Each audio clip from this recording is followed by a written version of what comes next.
Sebuah seni untuk bersikap bodoh amat. Pendekatan yang waras demi menjalani hidup yang baik. Karya Mark Manson. Bab 2. Kebahagiaan itu masalah.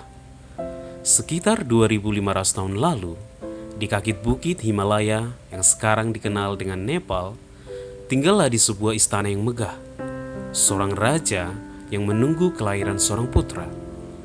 Terhadap anaknya ini, sang raja memiliki sebuah ide besar. Ia akan membuat hidup anaknya sempurna. Putra mahkota tidak akan pernah mengenal apa yang disebut penderitaan.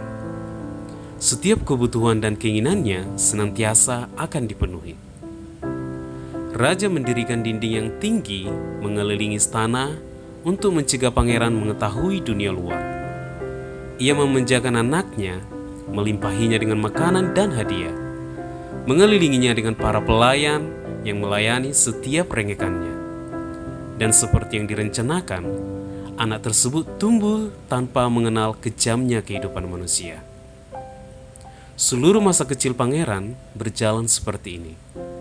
Meskipun mendapat kemewahan dan kelimpahan, pangeran itu menjadi anak muda yang judes.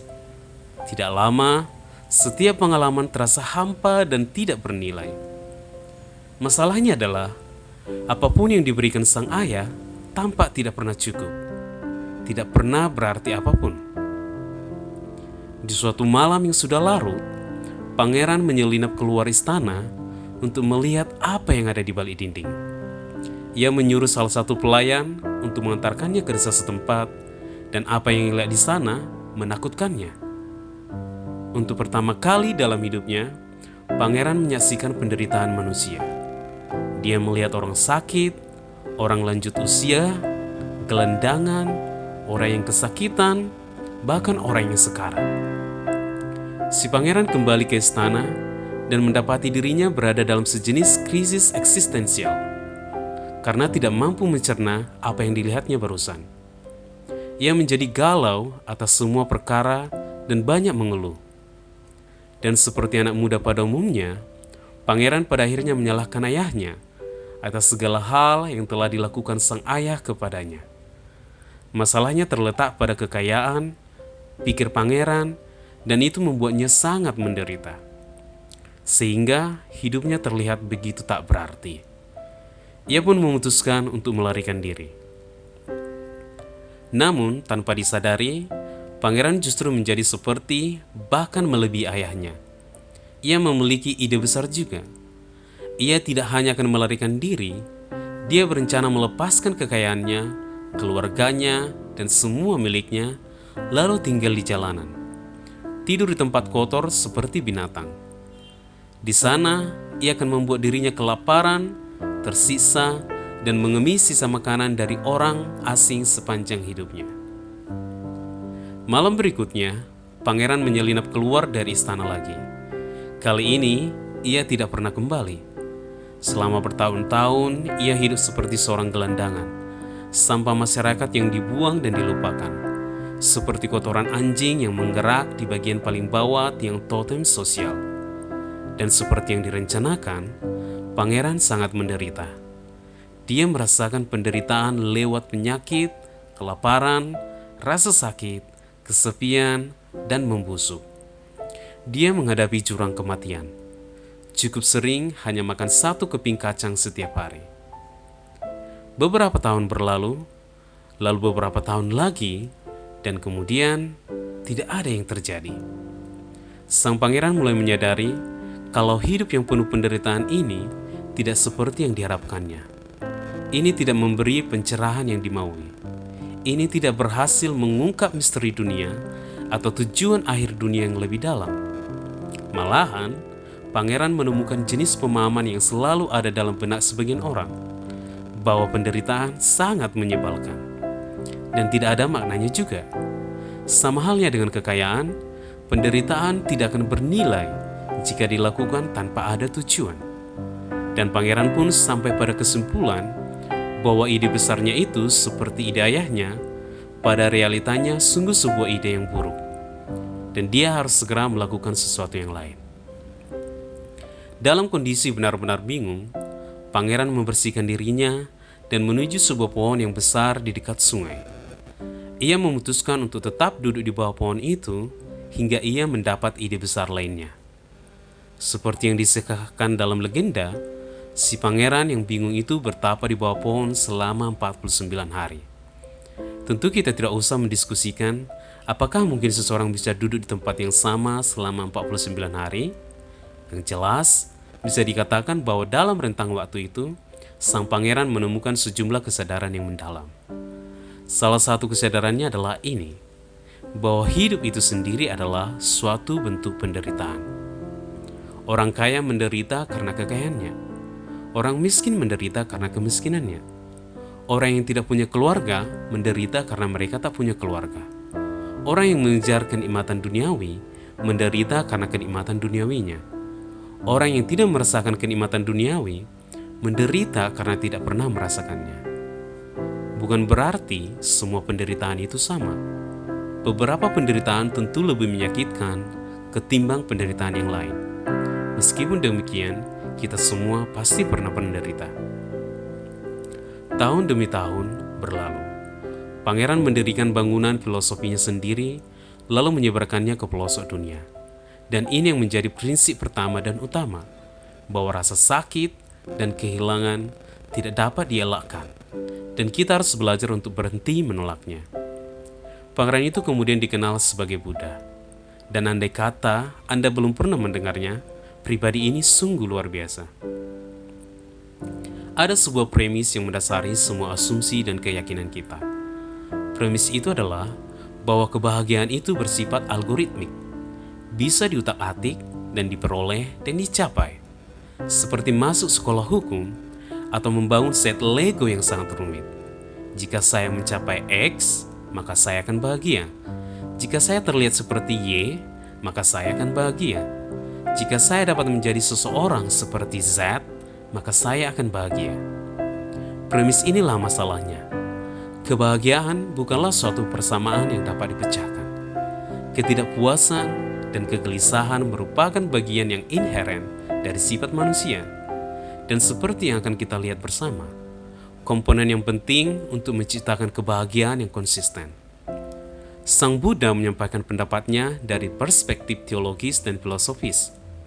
Saya juga akan memberikan argumen yang sama di bab ini. Namun, saya akan lebih biologis dan dengan perumpamaan seekor panda. Rentetan kesialan si panda nyinyir. Jika saya dapat menciptakan satu pahlawan super, saya akan menciptakan pahlawan yang disebut panda nyinyir. Dia akan memakai sebuah topeng, mata murahan, dan kaos dengan huruf kapital T di atasnya, yang terlalu kecil untuk perut pandanya yang besar. Dan kekuatan supernya adalah mengatakan kepada orang-orang kebenaran yang menyakitkan dan tergolong pedas tentang diri mereka sendiri yang perlu mereka dengar namun tidak ingin mereka terima. Ia akan pergi dari pintu ke pintu seperti salesman kitab suci dan membunyikan bel pintu lalu mengatakan hal-hal seperti ini. Tentu, menghasilkan banyak uang membuat Anda merasa senang. Namun itu tidak akan otomatis membuat anak-anak Anda mencintai Anda. Atau, jika Anda ditanya, apakah Anda mempercayai istri Anda? Mungkin hati kecil Anda menjawab tidak. Atau apa yang Anda anggap sebagai pertemanan sesungguhnya adalah upaya Anda secara konstan untuk membuat orang lain terkesan. Lalu ia akan berkata kepada tuan rumah, semoga harinya menyenangkan, dan melenggang ke rumah berikutnya. Ini akan terdengar luar biasa dan gila dan menyedihkan sih, tapi jelas memotivasi dan penting. Lagi pula kebenaran yang paling agung dalam kehidupan biasanya kebenaran yang paling tidak enak didengar. Panda nyinyir akan menjadi pahlawan yang tidak diinginkan seorang pun, namun diperlukan siapapun. Ia akan menjadi sayuran untuk melawan makanan sampah yang dikonsumsi mental kita. Dia akan membuat hidup kita lebih baik, meskipun membuat kita merasa lebih buruk. Dia akan membuat kita lebih kuat dengan membuat kita menangis, mencerahkan masa depan kita dengan menunjukkan kepada kita seperti apa itu kegelapan. Mendengarnya akan seperti menonton sebuah film di mana sang pahlawan mati di akhir cerita. Anda akan semakin menyukainya meskipun membuat Anda merasa tidak karuan, karena itu nyata. Jadi, selagi Anda masih di sini, perkenankan saya memakai topeng panda dan menyampaikan kebenaran yang tidak menyenangkan lainnya untuk Anda. Alasan sederhana mengapa kita mengalami penderitaan adalah bahwa secara biologis penderitaan bermanfaat. Ini adalah agen alami yang diperlukan untuk perubahan yang menginspirasi. Kita telah berevolusi untuk selalu hidup dengan derajat ketidakpuasan dan kegelisahan tertentu. Karena hanya makhluk yang kurang puas dan tak terlalu amanlah yang mampu berinovasi dan bertahan hidup. Kita merasa tidak puas dengan apapun yang kita miliki dan merasa puas hanya dengan sesuatu yang tidak kita miliki.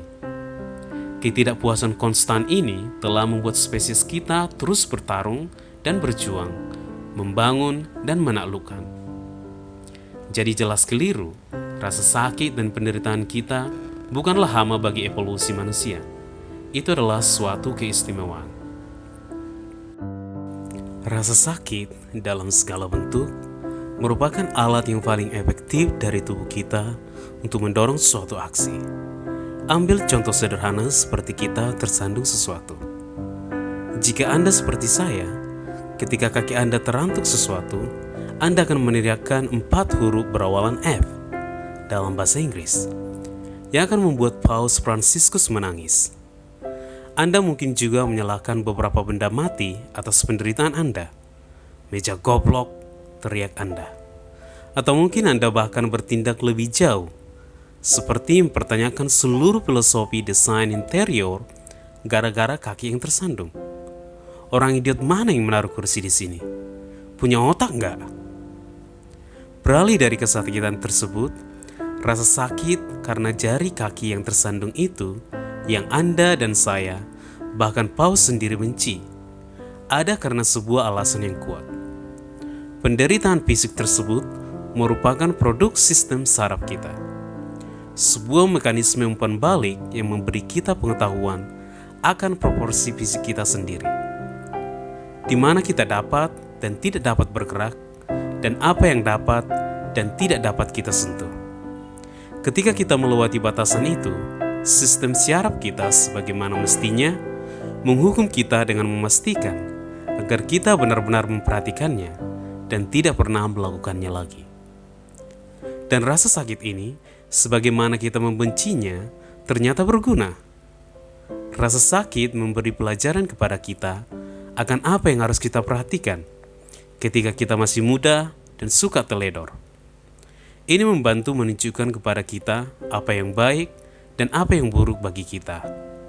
Ini membantu kita memahami dan menaati batasan kita masing-masing. Ini mendidik kita agar tidak main-main di sekitar kompor atau menempelkan benda logam ke colokan listrik. Itulah alasannya bahwa menghindari rasa sakit dan mengejar kenikmatan tidak selalu berguna. Karena rasa sakit dapat sewaktu-waktu menentukan hidup mati kita. Tetapi rasa sakit tidak semata-mata secara fisik. Seseorang yang telah menonton prequel Star Wars pertama akan berkata, kepada Anda kalau kita, manusia, mampu mengalami rasa sakit psikologis yang akut juga. Faktanya, penelitian telah menemukan bahwa otak kita tidak mencatat banyak perbedaan antara rasa sakit fisik dan psikis. Jadi, ketika saya bercerita kepada Anda tentang pacar pertama saya yang selingkuh dan mencampakkan saya, dan itu membuat saya merasa seperti ada alat pemecah es yang dimasukkan pelan-pelan ke tengah-tengah jantung saya. Well, kenyataannya memang kejadian ini sangat pedih. Persis seperti ditusuk perlahan dengan alat pemecah es tepat di tengah jantung. Sama halnya dengan rasa sakit fisik. Rasa sakit psikologis merupakan indikasi adanya sesuatu yang keluar dari keadaan wajar. Ada beberapa batasan yang telah dilanggar. Dan seperti rasa sakit fisik, rasa sakit psikis kita tidak selamanya buruk, atau bahkan tidak diinginkan.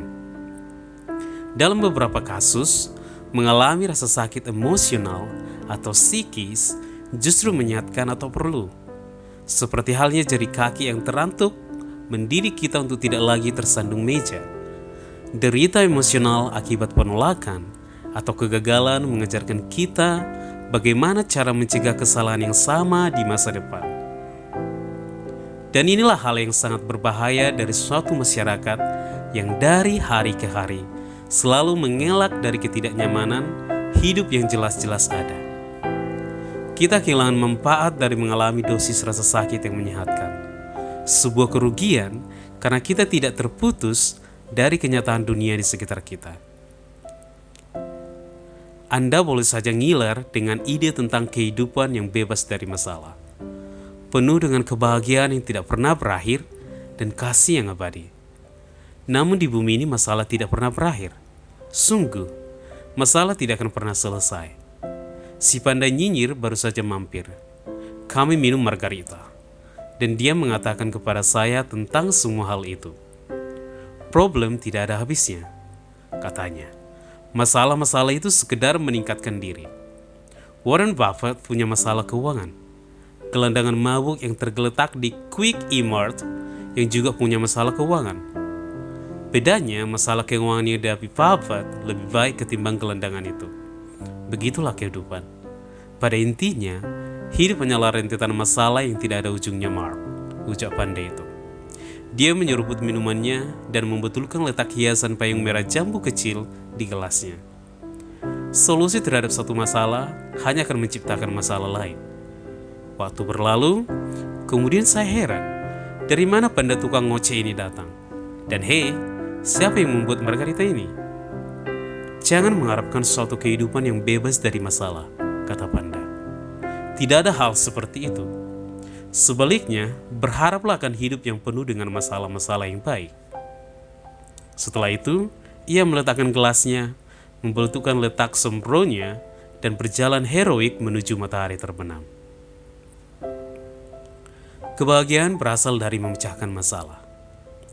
Masalah merupakan konstanta di kehidupan ini. Ketika Anda memecahkan masalah kesehatan Anda, dengan cara membayar karton kota gym, Anda menciptakan masalah baru. Seperti harus bangun lebih awal agar bisa ke tempat latihan tepat waktu. Mandi keringat selama 30 menit di atas elliptical atau mesin latihan stasioner, kemudian mandi dan ganti baju sebelum ke tempat kerja, supaya tidak menyebarkan bau tak sedap di seluruh kantor. Ketika Anda menemukan solusi untuk masalah lain, seperti tidak bisa meluangkan waktu bersama pasangan Anda untuk kencan malam pada malam Rabu yang sudah direncanakan, sebenarnya Anda menciptakan masalah baru. Seperti mencari ide apa yang sebaiknya dilakukan setiap Rabu, sesuatu yang disukai kalian berdua, memastikan kalau Anda punya cukup uang untuk makan malam romantis, kembali mencari tahu keintiman dan getaran yang rasanya sudah hilang di antara kalian berdua, serta mencari bahan untuk bercinta dalam sebuah bathtub kecil yang berisi terlalu banyak gelembung. Masalah tidak pernah berhenti. Mereka hanya datang silih berganti dan atau meningkat. Kebahagiaan datang dari keberhasilan untuk memecahkan masalah. Kata kuncinya di sini adalah memecahkan. Jika Anda berusaha menghindari masalah Anda atau merasa seakan-akan tidak punya masalah apapun, Anda akan membuat diri Anda sengsara. Jika Anda merasa kalau Anda memiliki masalah yang tidak dapat Anda selesaikan, sama halnya Anda membuat diri sendiri sengsara. Bumbu rahasianya ada dalam kata memecahkan masalah, dan bukan pada punya atau tidak punya masalah. Untuk menjadi bahagia, kita memerlukan sesuatu untuk dipecahkan. Dengan demikian, kebahagiaan merupakan suatu bentuk tindakan.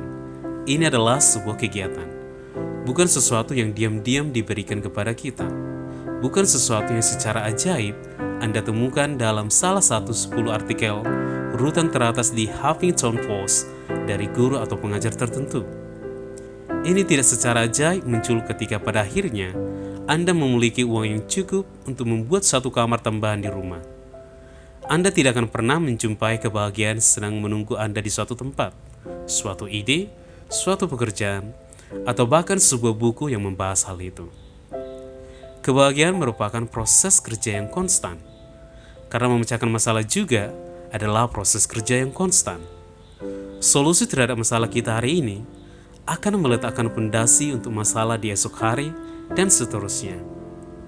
Kebahagiaan yang sejati akan terwujud hanya jika ketika Anda menemukan masalah, Anda menikmatinya dan menikmati proses pemecahannya. Kadangkala, masalah-masalah tersebut sederhana. Makan makanan sehat, pergi ke tempat baru, menamatkan video game yang baru saja Anda beli.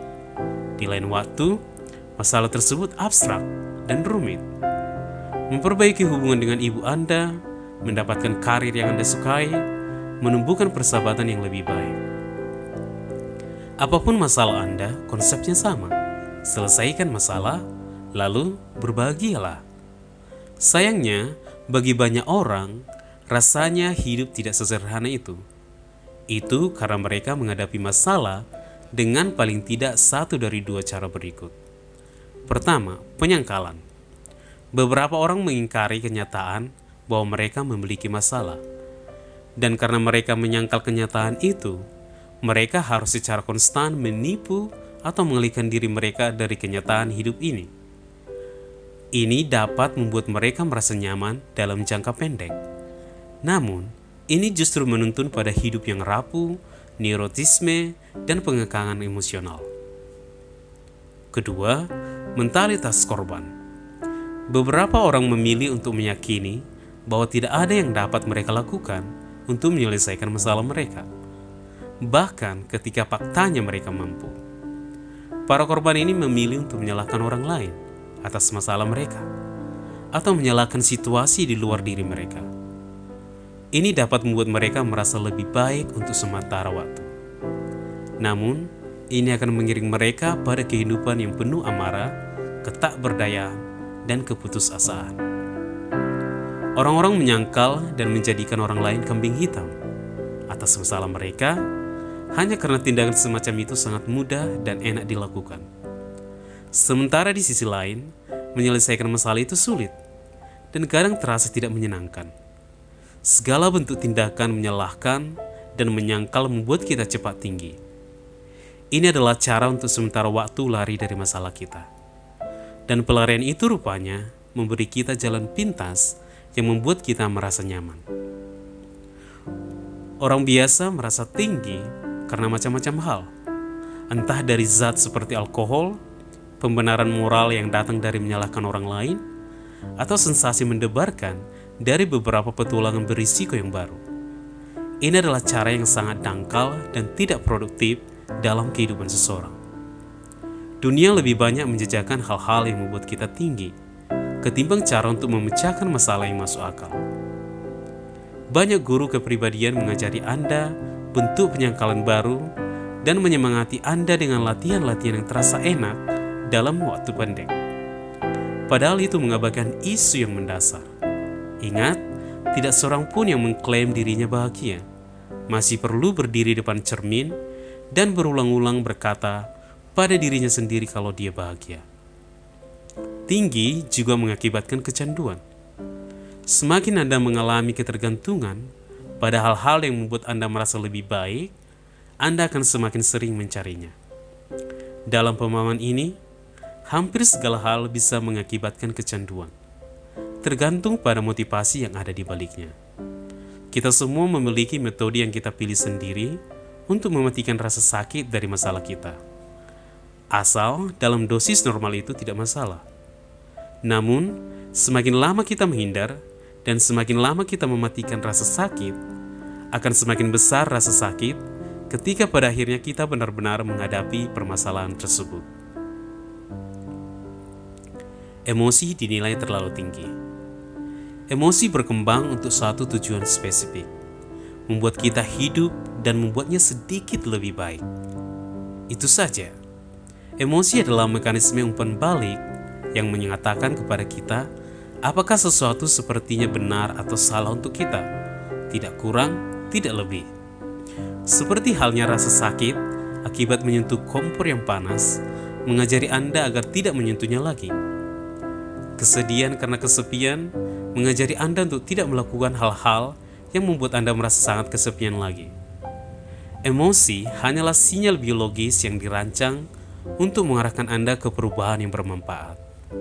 Tolong pahami, bukan maksud saya untuk memantik krisis parubaya Anda atau fakta bahwa ayah Anda pemabuk mencuri pada Anda ketika Anda masih 8 tahun dan Anda masih belum dapat melupakannya.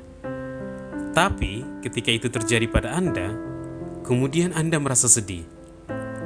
Itu karena otak Anda berkata bahwa di situ ada suatu masalah yang belum tersentuh atau tidak terselesaikan. Dengan kata lain, emosi negatif adalah suatu panggilan untuk bertindak. Ketika Anda merasakannya, itu karena seharusnya Anda melakukan sesuatu. Emosi positif, sebaliknya, merupakan imbalan atas tindakan yang tepat. Ketika Anda mulai merasakannya, hidup akan terlihat sederhana dan tidak ada hal lain yang layak dilakukan selain menikmatinya. Dan, seperti hal-hal lain, emosi positif pun akan berlalu, seiring datangnya masalah-masalah baru. Emosi hanya sebagian dari persamaan dalam kehidupan kita, bukan seluruhnya. Hanya karena sesuatu terasa enak, tidak berarti itu baik. Hanya karena sesuatu terasa tidak enak, bukan berarti itu buruk. Emosi hanya peluang menunjukkan jalan, anjuran yang disampaikan neurobiologi dalam diri kita, bukan perintah. Karena itu, sebaiknya kita tidak langsung mempercayai emosi kita sendiri. Malah saya yakin kalau kita sebaiknya membiasakan diri untuk mempertanyakan emosi kita masing-masing. Banyak orang diajari untuk menekan emosi mereka demi berbagai alasan pribadi, sosial, atau budaya, terutama emosi negatif. Sedihnya, menyangkal emosi negatif berarti menolak mekanisme umpan balik yang membantu seseorang untuk menyelesaikan masalah. Sebagai hasilnya, banyak individu yang tertekan ini berjuang menghadapi masalah mereka sepanjang hidup. Dan jika mereka tidak bisa memecahkan masalah, mereka tidak bisa bahagia. Ingat, ada alasan di balik rasa sakit. Namun, ada orang-orang yang mengenali emosi secara berlebihan. Semua hal dibenarkan hanya berdasar apa yang mereka rasakan. Oh, saya mematahkan kaca depan mobilmu. Itu karena saya sungguh marah. Saya tidak bisa menahannya. Atau, saya keluar dari sekolah dan pindah ke Alaska hanya karena rasanya itu keputusan yang tepat.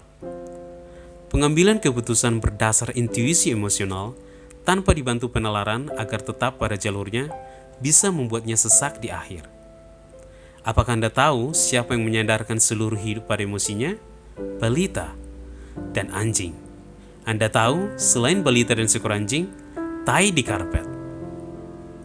Obsesi dan perhatian yang berlebihan terhadap emosi akan menggagalkan kita karena alasan sederhana, yaitu bahwa emosi tidak kekal. Apapun yang membuat kita bahagia hari ini, tidak akan membuat kita bahagia lagi esok. Karena biologi kita selalu membutuhkan sesuatu yang lebih. Fiksasi terhadap kebahagiaan secara niscaya akan meminta kita untuk tiada habisnya mengejar sesuatu yang lain. Rumah baru, hubungan baru, tambah momongan, kenaikan gaji. Tak peduli seberapa keras jerih payah yang telah kita keluarkan, kita akan bertemu pada semacam perasaan menakutkan yang serupa saat kita memulai semua ini. Tidak cukup. Psikolog kadang menyebut konsep ini sebagai treadmill hedois. Idenya adalah bahwa kita selalu bekerja keras untuk mengubah situasi hidup kita. Namun sebenarnya kita tidak pernah merasa sangat berbeda. Inilah mengapa masalah kita selalu berulang dan tidak dapat dihindari. Orang yang Anda nikahi adalah orang yang dengannya Anda beradu mulut. Rumah yang Anda beli adalah rumah yang Anda perbaiki. Pekerjaan idaman yang Anda miliki adalah pekerjaan yang membuat Anda stres. Setiap hal didapat melalui sesuatu pengorbanan. Apapun yang membuat kita merasa nyaman, tak dapat disangkal, juga akan membuat kita merasa buruk. Apa yang kita dapatkan adalah apa yang kita lepaskan. Apa yang menciptakan pengalaman positif kita akan menentukan pengalaman negatif kita. Ini adalah pil pahit yang sulit ditelan. Kita menyukai ide bahwa ada beberapa kebahagiaan yang pada akhirnya dapat dicapai. Kita menyukai ide bahwa kita dapat meringankan semua penderitaan kita secara permanen. Kita menyukai ide bahwa kita dapat merasa penuh dan puas dengan hidup kita selamanya. Tapi kita tidak mampu. Pilih medan juang Anda. Jika saya bertanya kepada Anda, Apa yang ingin Anda raih dalam kehidupan ini? Dan bila jawaban Anda kira-kira bakalan begini, saya ingin bahagia dan memiliki sebuah keluarga dan pekerjaan yang saya suka. Tanggapan Anda tersebut sangat lazim dan sepertinya tiada ada artinya sama sekali. Setiap orang menikmati apa yang mengenakan. Setiap orang ini hidup dengan riang gembira, senang dan mudah, jatuh cinta, dan merasakan seks dan hubungan yang luar biasa. Terlihat sempurna dan berduit, populer, dihormati dan dikagumi, dan jadi jagoan di lantai dansa, yang membuat kerumunan orang akan terbelah seperti laut merah ketika Anda berjalan santai memasuki ruangan. Setiap orang menginginkannya, mudah untuk menginginkannya. Sebuah pertanyaan yang lebih menarik, sebuah pertanyaan yang tidak pernah disadari sebagian besar orang adalah, rasa sakit apa yang Anda inginkan dalam hidup Anda? Apa yang membuat Anda rela berjuang? Karena itu, tampak seperti faktor yang sangat menentukan menjadi apa hidup kita nantinya. Sebagai contoh, sebagian besar orang ingin mendapatkan posisi puncak di perusahaan dan mendapatkan banyak uang. Namun tidak banyak orang yang bersedia menderita selama 60 jam minggu kerja. Perjalanan pergi pulang kantor yang jauh, berkas kerja yang memuakkan, dan menghadapi hierarki perusahaan yang sewenang-wenang demi melarikan diri dari neraka kubikel yang tak berujung. Hampir semua orang menginginkan seks yang memuaskan dan hubungan yang luar biasa. Namun tidak setiap orang mau menjalani percakapan yang alot, keheningan yang menyiksa, perasaan yang tersakiti, dan psikodrama emosional untuk sampai ke sana. Jadi, mereka pikir lebih baik diam saja. Mereka memilih diam dan selama bertahun-tahun gusar oleh angan-angan sendiri. Seandainya saja, hingga angan-angan itu menjelma dari seandainya saja menjadi terus sekarang apa lagi? Sampai ketika akhirnya para pengacara sudah pulang dan cek tunjangan perceraian ada dalam surel. Pertanyaan itu menjadi, untuk apa semua ini? Jika bukan demi memenuhi standar dan harapan mediocre mereka yang dibuat 20 tahun sebelumnya, lalu untuk apa? Karena kebahagiaan membutuhkan perjuangan. Kebahagiaan tumbuh dari masalah, kegembiraan tidak keluar dari tanah seperti bunga aster dan pelangi. Kepenuhan dan makna hidup yang nyata, serius, berumus panjang, harus diraih dengan cara memilih dan mengelola medan juang kita sendiri. Entah Anda menderita karena rasa cemas dan kesepian, atau gangguan kompulsif obsesif, atau akibat seorang bos brengsek yang menghancurkan separuh jam kerja Anda setiap hari. Solusinya terletak pada penerimaan dan keterlibatan aktif atas pengalaman negatif tersebut, bukan dengan menghindarinya, bukan pula dengan adanya penyelamat yang datang. Orang-orang mendambakan fisik yang mengagumkan, namun Anda tidak akan mencapainya kecuali Anda sungguh menghargai rasa sakit dan tekanan fisik yang menyertai aktivitas Anda di tempat kebugaran jam demi jam. Kecuali Anda rajin menghitung dan mengkalibrasi makanan yang Anda konsumsi, perencanakan hidup Anda dalam porsi piring berukuran kecil. Orang ini memulai bisnis mereka sendiri, tapi Anda tidak akan menjadi seorang wirausahawan yang sukses kecuali Anda mampu menghargai risiko, ketidakpastian, kegagalan yang datang berulang-ulang, investasi waktu gila-gilaan yang mungkin hanya demi sesuatu yang tidak menghasilkan apapun. Orang-orang menginginkan pacar, pasangan hidup, namun Anda tidak akan mampu menarik perhatian seseorang yang Anda sukai tanpa menghargai goncangan emosional yang disertai penolakan, mengatur ketegangan seksual yang tidak pernah tersalurkan, dan menatap kosong telepon yang tidak pernah berdering. Inilah bagian dari permainan cinta. Anda tidak akan pernah memenangkannya jika Anda tidak ikut bermain. Apa yang menentukan kesuksesan Anda bukanlah apa yang ingin Anda nikmati. Pertanyaan yang relevan adalah, rasa sakit apa yang ingin Anda tahan? Jalan setapak menuju kebahagiaan adalah jalan yang penuh dengan tangisan dan rasa malu. Anda harus menentukan pilihan. Anda tidak mungkin memiliki hidup yang bebas dari rasa sakit. Hidup tidak bisa selalu mekar seperti mawar dan fantastis seperti unicorn. Pertanyaan tentang kenikmatan tergolong mudah karena hampir semua orang punya jawaban serupa. Pertanyaan yang lebih menarik adalah tentang penderitaan. Derita apa yang ingin Anda hadapi? Itulah pertanyaan sulit yang perlu disadari. Pertanyaan yang sebenarnya akan mengantar Anda ke suatu tempat. Inilah pertanyaan yang dapat mengubah sebuah sudut pandang, sebuah kehidupan. Inilah yang membentuk saya dan Anda. Inilah yang menentukan pribadi kita dan yang membedakan kita, serta yang pada ujungnya menyatukan lagi kita semua. Selama masa remaja dan awal dewasa, saya berfantasi menjadi seorang pemusik, rockstar persisnya.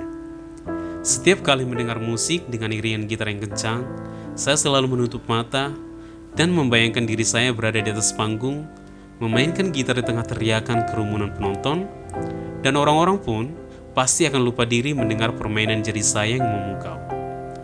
Fantasi ini bisa menghanyutkan saya selama berjam-jam. Bagi saya, pertanyaannya bukan bagaimana jika saya bisa di atas sana, bermain di depan para penonton yang terus berteriak, tapi kapan? Saya harus merencanakan itu semua. Sederhana, saya harus terlebih dahulu menentukan waktu sebelum saya mencurahkan tenaga dan upaya untuk sampai di sana dan menorehkan nama saya. Pertama, saya harus selesai sekolah. Kemudian, saya perlu mendapatkan uang tambahan untuk membeli peralatan band. Lalu saya perlu mencari waktu luang yang cukup untuk berlatih. Selanjutnya, saya perlu membuat jaringan dan merencanakan proyek pertama saya. Kemudian, seterusnya, hingga tidak ada yang perlu saya kerjakan. Meskipun saya terus memfantasikan ini lebih dari separuh usia saya, dalam kenyataannya, hasilnya tidak pernah terwujud. Dan saya perlu waktu yang lama dan perjuangan yang melelahkan sampai pada akhirnya tahu alasannya. Saya tidak benar-benar menginginkannya. Saya jatuh cinta dengan hasil akhir. Bayangan saya di atas panggung, orang-orang menyoraki, menumpahkan emosi saya dalam nada yang saya mainkan, tapi saya tidak jatuh cinta pada prosesnya. Dan karena itu, saya gagal berulang kali. Sial. Bahkan kegagalan itu pun bukan hasil dari perjuangan apapun. Saya hampir tidak pernah berusaha. Kebosanan saat bermusik, koordinasi untuk menemukan grup band, dan mengatur gladi kotor, rasa lelah mengadakan pertunjukan, dan sulitnya mengajak orang untuk datang dan membeli tiket, senar yang putus, tabung amplifier yang meledak, mengangkut peralatan sebesar 2 kg, dan dari tempat latihan tanpa mobil. Itulah gambaran impian yang serupa puncak gunung, dan seseorang harus berjuang mendakinya, dan dibutuhkan waktu yang cukup lama bagi saya untuk mengetahui bahwa saya tidak suka mendaki gunung itu. Saya hanya suka membayangkan puncak gunungnya.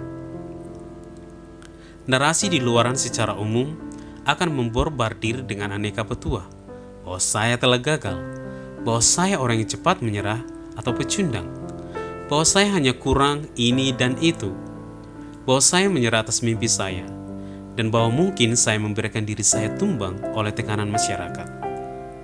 Namun kebenaran jauh tidak menarik daripada salah satu penjelasan tersebut. Kebenarannya adalah, saya pikir saya menginginkan sesuatu, namun pada kenyataannya tidak. Habis perkara. Saya menginginkan imbalan bukannya jerih payah. Saya menginginkan hasil dan bukan proses. Saya hanya jatuh cinta pada kemenangan dan bukan perjuangan. Dan hidup tidak berjalan seperti itu. Siapa diri Anda yang sebenarnya ditentukan oleh apa yang ingin Anda perjuangkan. Orang-orang yang menikmati perjuangan di gym adalah orang-orang yang mengikuti triathlon dan memiliki bentuk perut seperti dipahat dan bisa bench press satu rumah kecil. Orang-orang yang menikmati berminggu-minggu kerja yang panjang dan saling sikut di perusahaan adalah mereka yang terbang melampaui hal-hal tersebut. Orang-orang yang menikmati tekanan dan ketidakpastian gaya hidup dari seorang seniman kelaparan adalah mereka yang pada akhirnya mampu menghidupi dan menjalaninya. Ini bukan tentang kekuatan kehendak atau omong kosong tentang keuletan.